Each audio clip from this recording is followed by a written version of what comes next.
Well, welcome everyone. Judge Lane Carter from Tom Green County. This is our, I believe, fourth press conference. What we've been set aside this entire time is trying to keep everybody informed of the progress and the process of what is going on through the disaster mitigation of the floods over July 4th weekend. From the county perspective, what we have is the disaster declarations have been filed, cities have been filed. We had those both ready by 10 o'clock, 10 a.m. on July 4th weekend, also with the letters to the governor sent out. So we were prepared, and thank you for TDM for helping us assess that and assistance with writing those and getting those signatures set off. That is one of the first key roles in trying to get this whole process underway. From the county road perspective, the only impassable road that we have right now at the time is FM 765. 2105 is passable. I'm still unaware about debris. Always be cautious of debris on the county roads, along with the county roads of Navajo. That was the heaviest hit area where we saw swift water rescues, people being rescued from their homes. So a low water crossing there out in the county. So 765 impassable, 2105 is okay.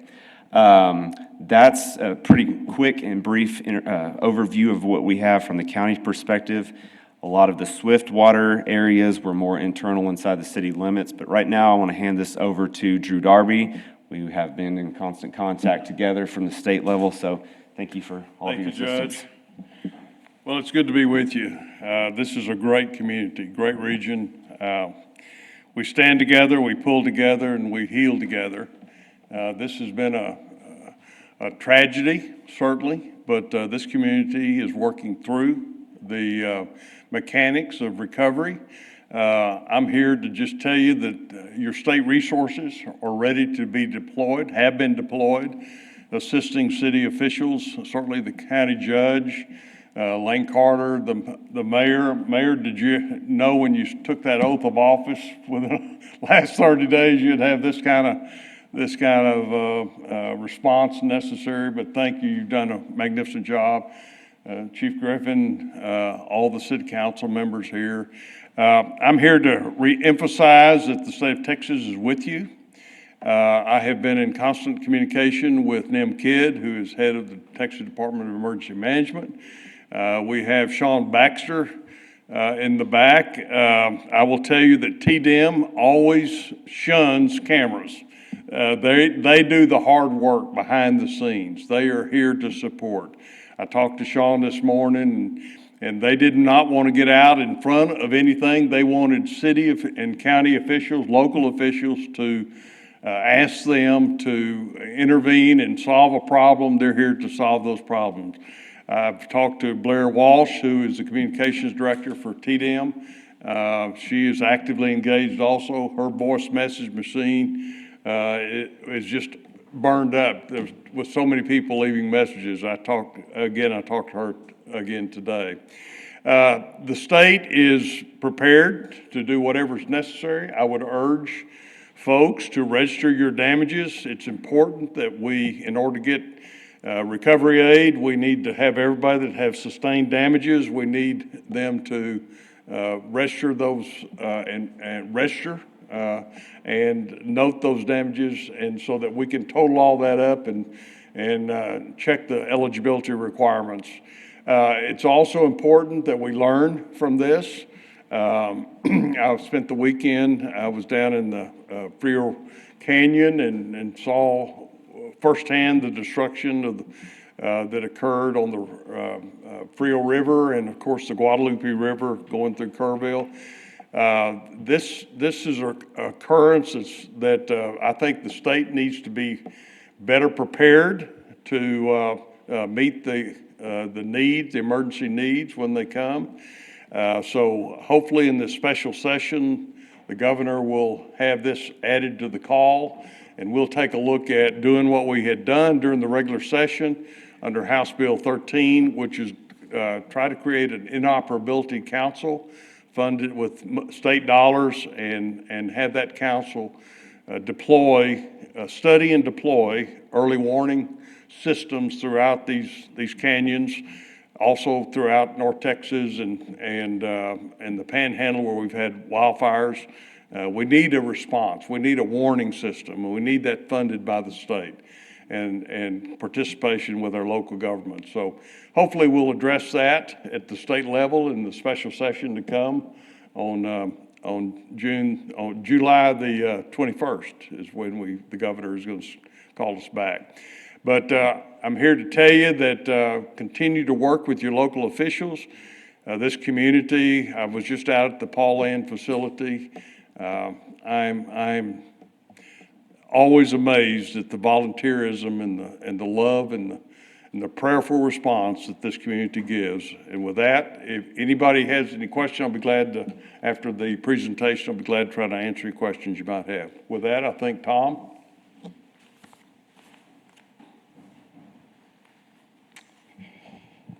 Thank you, Drew. It's always great to hear your words and perspectives as I come back from a state level. But I'm Tom Thompson. I'm the mayor for the city of San Angelo. And I first want to say the response and the reaction that has come forth out of the city of San Angelo and Tom Green County has been nothing short of exemplary. Okay, I will match this group up against anybody. Our first responders, the number of volunteer groups. I personally have probably gotten over 50 to 60 phone calls offering equipment, time, manpower. So today we went to a process of trying to assess our damage. We tried to quantify and qualify what we need, how we can get, goods, services, and response needs back to citizens that deserve that or are in need right now. Currently, we have given services to 658 people, and we have 115 families housed. The total assessment dollars Shane Kelton's going to bring here in a little bit. I'm going to bring up Chief Griffith to talk about what we've seen from the emergency services. Then he will roll it over to Jose, and then at the end, we will all sit around for questions. I want to keep this close and tight so we can all go from there with that. Chief Griffith. Thank you, Mayor, and thank you to the members of the media again. The information that you're able to put out is pivotal in getting the people the equipment needs and responses from the government that they need. The San Angelo Police Department and the Fire Department has responded to just under 1,500 calls for service here in the last, just a few days.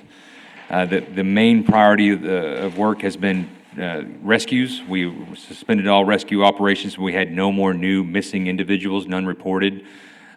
We've been working on safety at this point in regards to open structures that had people's belongings in it. We put in a strong police presence in those neighborhoods. We're going to continue that with the assistance of Texas Department of Public Safety. We're going to have some troopers working alongside with the Tom Green County Sheriff's Department and the city's marshal's office and the San Angelo Police Department. We're going to all partner together. Y'all know we're a little bit understaffed, so we're going to be able to handle those areas, make sure we have plenty of police presence. I want to encourage that you know that we're going to do everything we can to deter any type of the criminal element.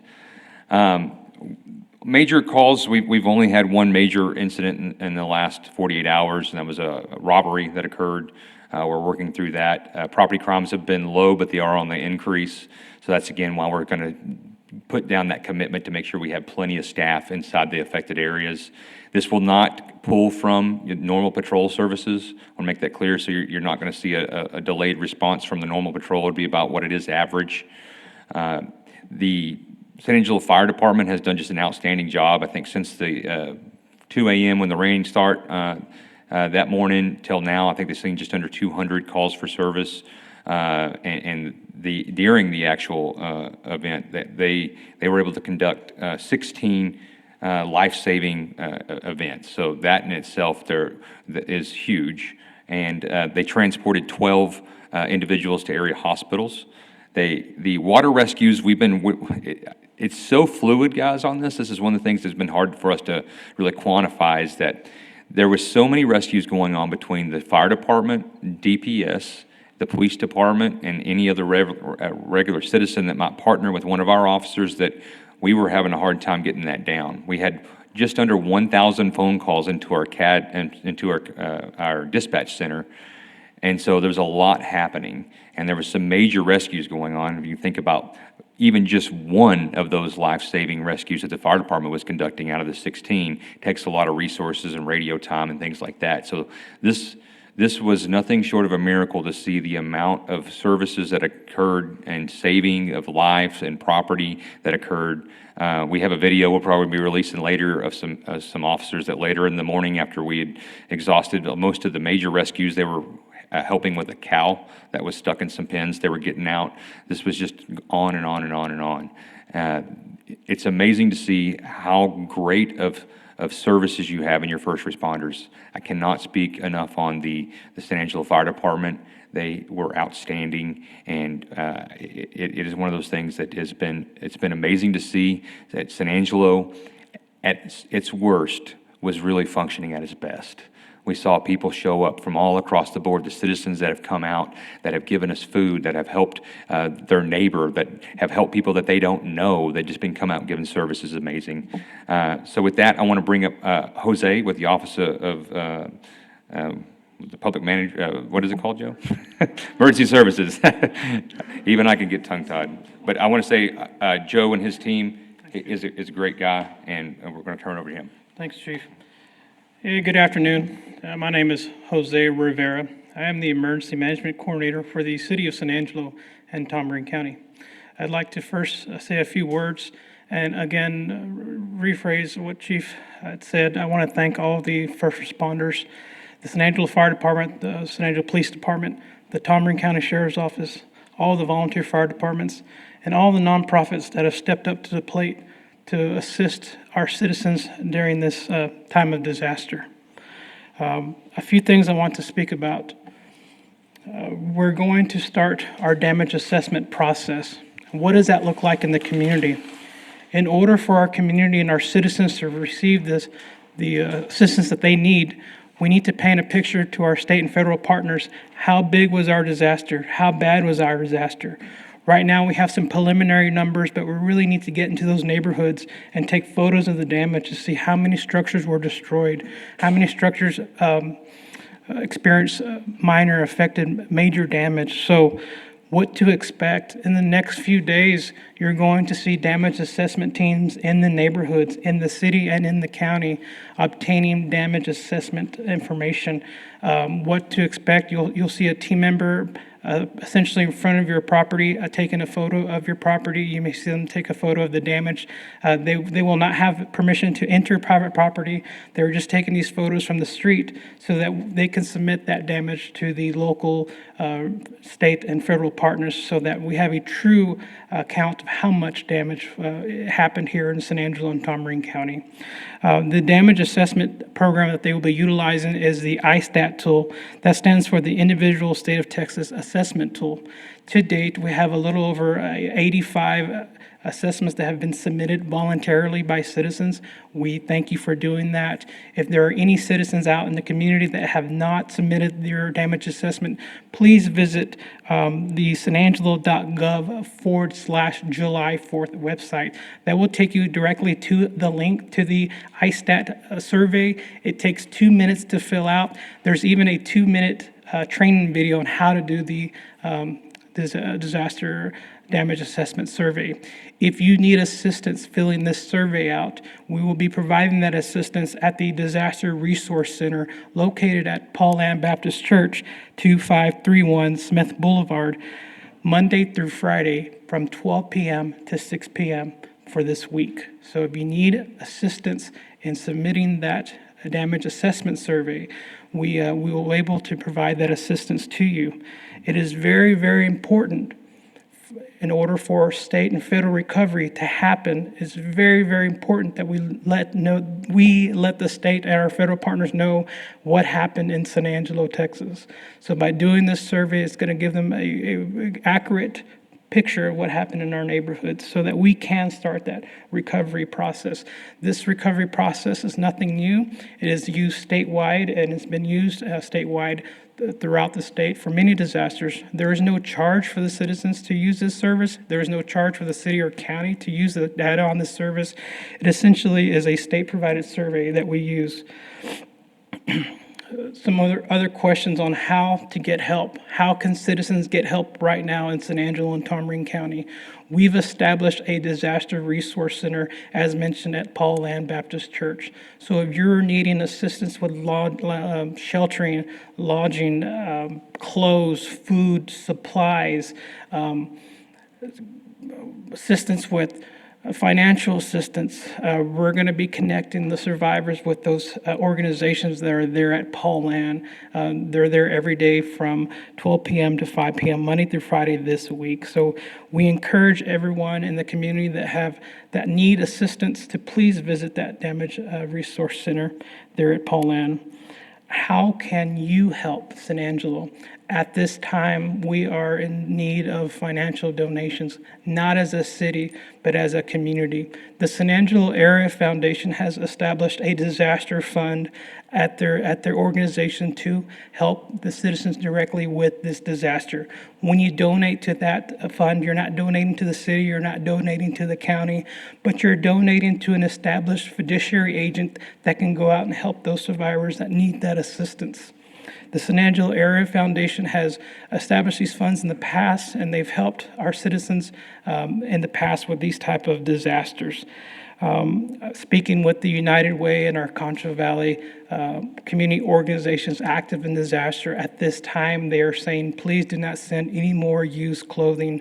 They are okay on that kind of donation. If you want to donate fans right now are a big need in the field for our survivors. But at this time, please do not donate any more used clothing. In conclusion, I want to mention that all of the information I discussed today can be found on our website, sanangelo.gov/July 4. So the survey, link to the survey, the link to financial aid from the San Angelo Area Foundation. There's a link for folks who want to volunteer and help in the community. The COAD initiative is helping with that volunteer management piece. They're also assisting with that donation management piece. All of that information lives at that one website, sanangelo.gov/July 4th. At this time, I'd like to introduce our Public Works Director, Mr. Shane Kelton.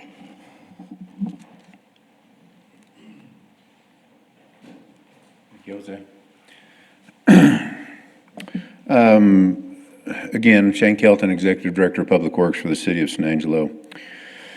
As Mayor Thompson mentioned earlier, we here at the city, just some numbers that we're looking at so far on existing expenditures and what we're looking at moving forward as we move into the debris removal and what has been done up to this point as well.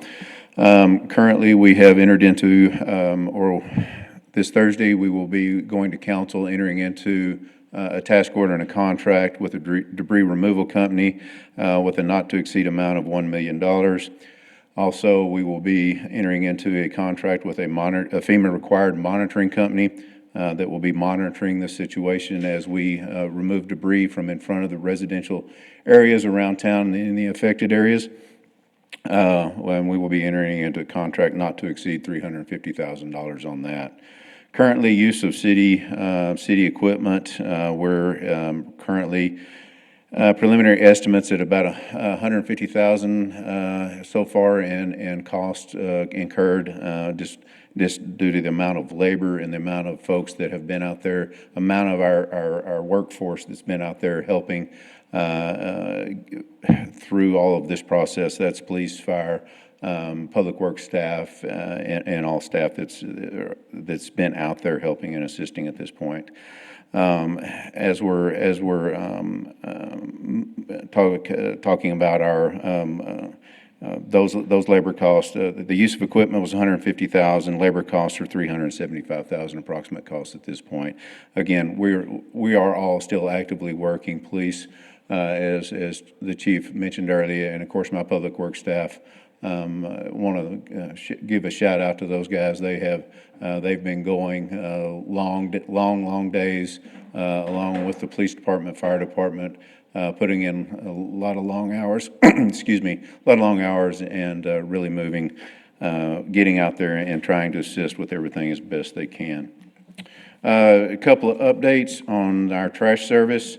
This morning, Republic, they did mobilize a lot of assets, and they were able to get assets here.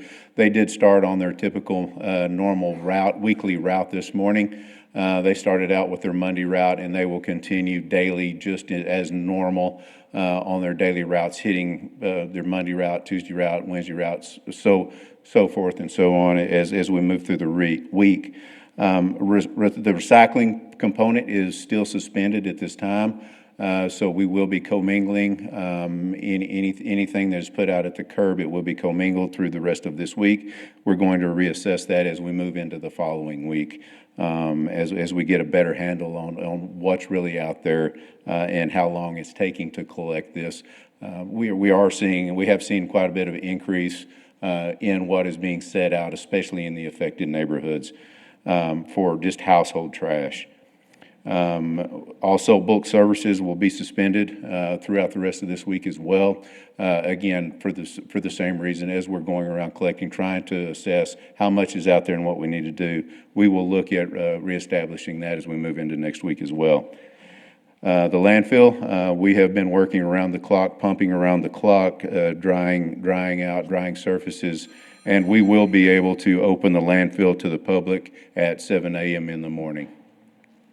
And it will remain open during normal business hours, operating hours out at the landfill, Monday through Friday, 7 a.m. to 5 p.m., and then on Saturday, open 7 a.m. to 2 p.m.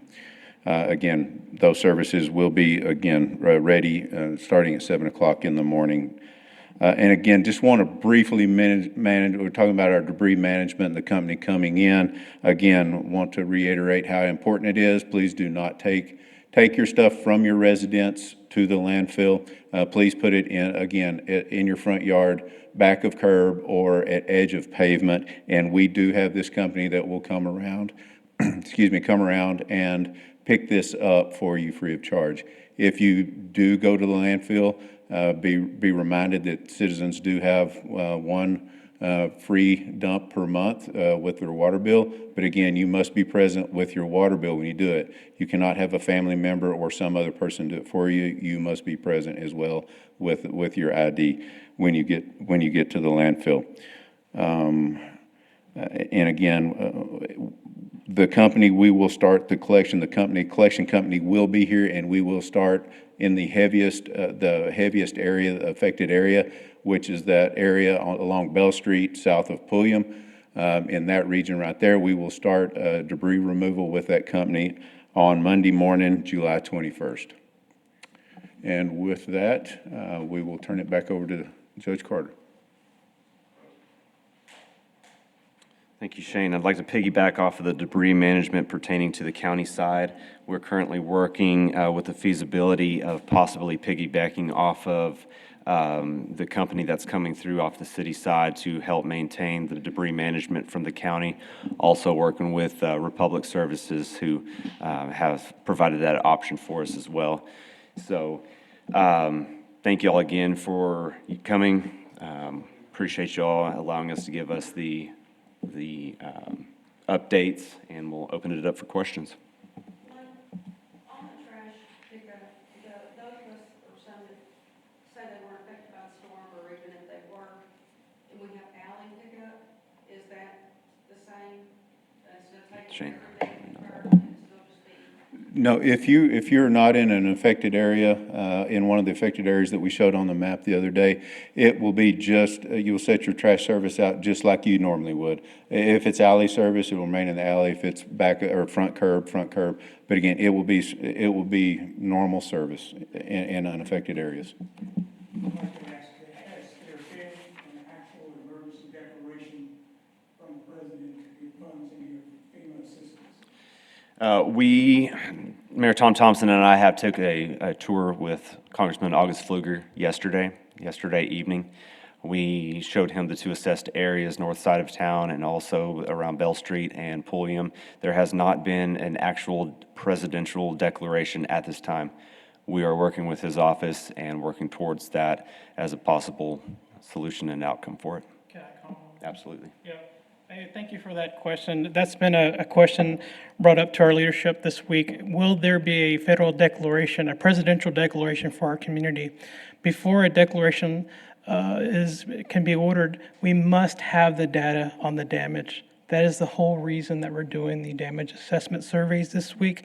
That's why you'll be seeing those damage assessment teams in your neighborhoods, because the goal is to paint that picture to our state and federal partners. Hey, we need a federal declaration for the community of San Angelo and Tom Green County.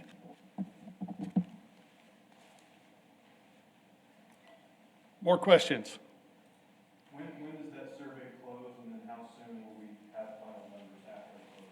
Yeah, great question. So the survey is always open, 365, 24 hours a day.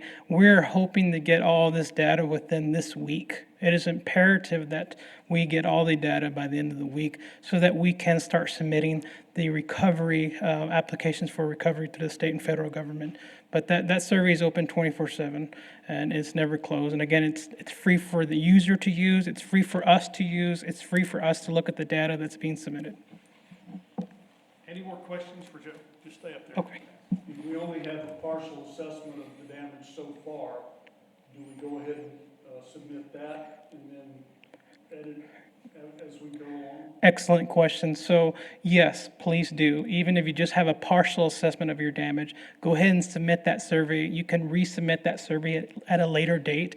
It's okay to have multiple survey submissions on one address. It will be verified and cleared up on the back end at headquarters in Austin by TDM. Excellent question. Ma'am.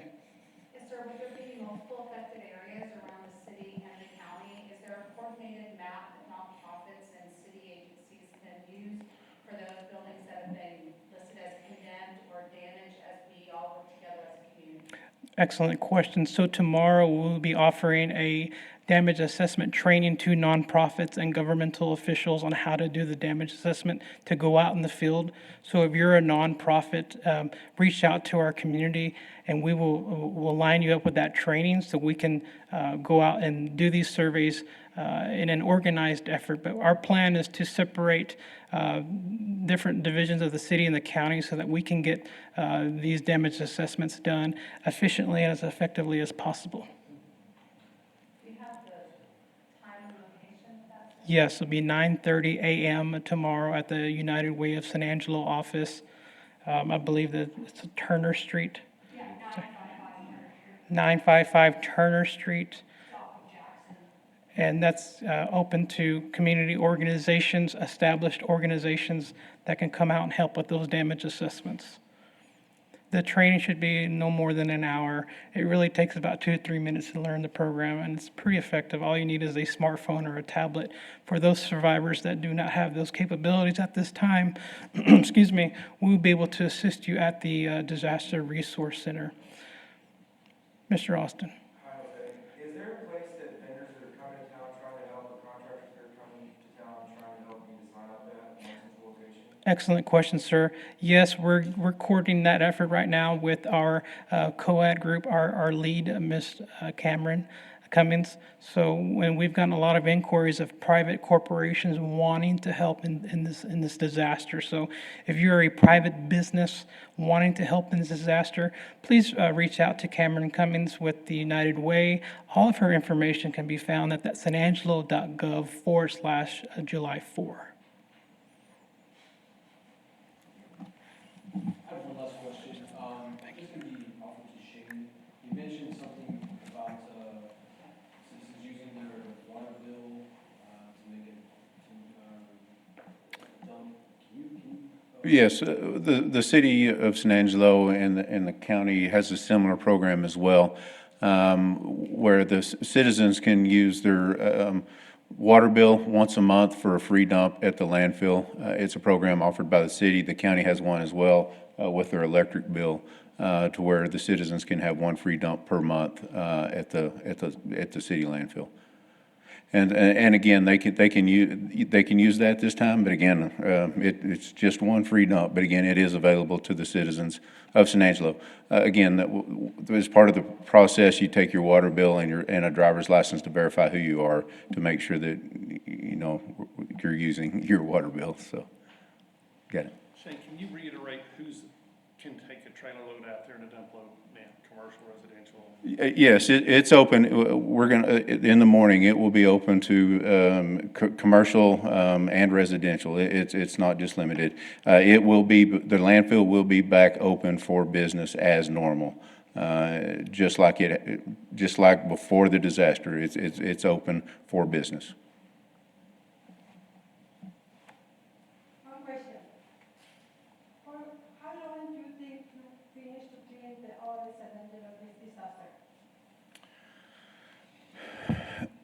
With our preliminary assessments right now, with the debris management company that we've been out looking and doing the assessments, we believe this process is going to take approximately 90 to 120 days for us to get the majority of this. Of course, we realize that it's going to carry on a lot longer than that for these victims to fully recover, to get their homes back into shape and to get everything put back. So, but again, the initial cleanup, the initial service that's being provided, we believe that the majority of it will be in the next 90 to 120 days. Another question. So, the city of San Angelo is continue help the people lost everything and donation and receive food. People are not, people cannot have food. He lost everything. So, you and all the community, so right now, how and have all the service for this in this time? Yes, if they, United Way, but yes, if they, if you have suffered a lot of loss, or you have again, need assistance, you need help, please go out there to Paul Ann Church, and I believe, Jose, 12 to 6? 12 to 6, Monday through Friday. And there are folks out there that will be able to help and provide and give assistance. Does that include counseling services? Yes. Yes, go ahead, Karen. Cameron Cummings with United Way and the COAD. So West Texas Counseling Guidance is at the Paulin site right now, and then for the individuals that are housed in the hotels, we have MHMR and West Texas Counseling Guidance serving those individuals with mental health services, and La Esperanza is serving them for any physical needs that they have or medication that they lost or things like that. So, Cameron, can you go ahead and talk about how long we'll stay at Pauline and then Yeah. break that up? yeah, so right now, we've been going day by day, but we will be there for the rest of this week. We'll reevaluate with Jose and the city team if we need to go to next week and continue to have that open. It'll just depend on the demand. If we're not seeing a huge influx of individuals that are coming every day, it's not that those services won't be available if that building is not functioning as the, what is it called? The DRC. Those services are always available. They're just right there in that one facility. So as we see the influx of individuals going down, we'll see those services maybe being done at some of those locations that those agencies are at.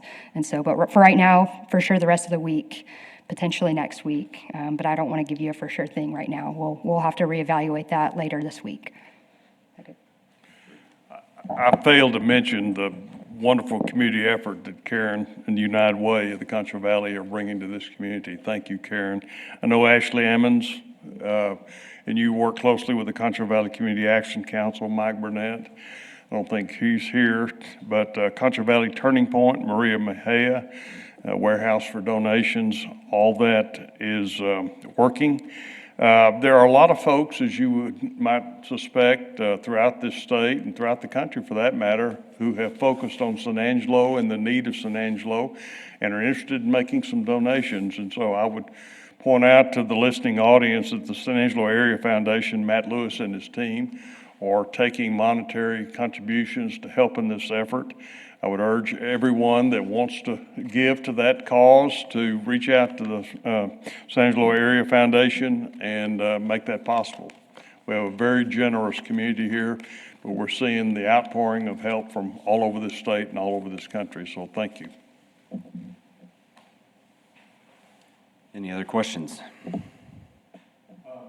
you mentioned 115 families housed, is that in just hotels across the city? Is that where they're housed? That is correct. 600, I think they're, Cameron, what was the number? 658 people? Yeah, 658 households have been served, Right. and 158. 158 are actually housed. 115 of those are actually housed. 115. We'll have individual numbers at some point in time, but we'll just. Yes, ma'am. Yes, sir. With that number, 658 being served, and I've heard over 1,300 in the county. Jose, you mentioned that we've only had 85 ISTAT applications completed. Sounds like we need a lot of volunteers to help with assessment this week. Is that a true statement? I would say that's a very true statement. Some of the emphasis we had in meetings today was we need people to go online and fill out ISTAT. All right, it's very important for us to hit the benchmarks to get reimbursement. And we need to encourage you, if somebody's sitting home thinking, well, what I incurred was not enough, that is wrong. We need you to go online, go to ISTAT. TDM is working on a training portion on how to educate people to go through that. We need to have these things done by Thursday or Friday just to try to hit the benchmarking level. But there's going to be training sessions, and we're going to try very hard to get everybody in the ISTAT. Does anybody have any additional questions? Tomorrow's event where members of the nonprofit organizations will be able to assess damages. Is that anybody that can do that, or is it just nonprofit organizations? So I think right now we're looking at nonprofits, but I don't think anybody's going to turn somebody away if they've had some damages and assessment to go down. Manny, if that answers your question. Sir? More volunteers, the better. Right now, but we're trying to organize that. We have lots of volunteers. What's been difficult is the amount of people that come in, and we're going to decide, we're trying to avoid duplication. All right, so when we go out and service these neighborhoods, and there's several different nonprofits, we want to make sure that we get everybody allocated, and we don't do duplication on, we have 3 or 4 different groups covering the same neighborhood. All right, with that, I want to bring up Chief Brody was actually out of town, but I want to maybe talk about 1 or 2 of the swift water rescues that we've done. Thank you, Mayor. Patrick Brody, Fire Chief.